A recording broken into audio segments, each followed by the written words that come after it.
नमस्कार मित्रांनो, मी तुमचा ब्लॉगर पीबी. मी आणि आयन आलतो आता सुमित भैया सरगरला आणायला. हो बेट्या तो तिथून सुमित भैयाला उतरला आणि गेलो विटायला गेलो. सुमित भैयाला घ्यायची होती पुस्तकं.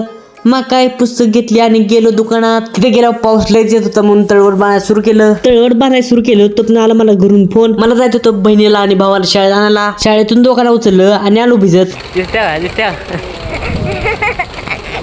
दोघांना घरी सोडलं आणि आलो आयाच्या घरी. तर गेलो, बघितलं तर गायांचा झुंड चालता बघा. मी म्हणलं त्यातल्या एका गायीचा ब्लॉक करूया, तर ते माझ्याच मागे यायला लागले.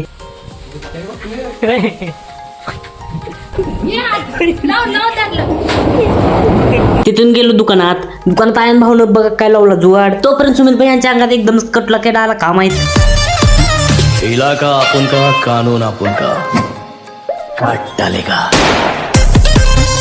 सुमित भैयाचं चाललेलं तोपर्यंत आनंद भैयाचं काय झालं बघा.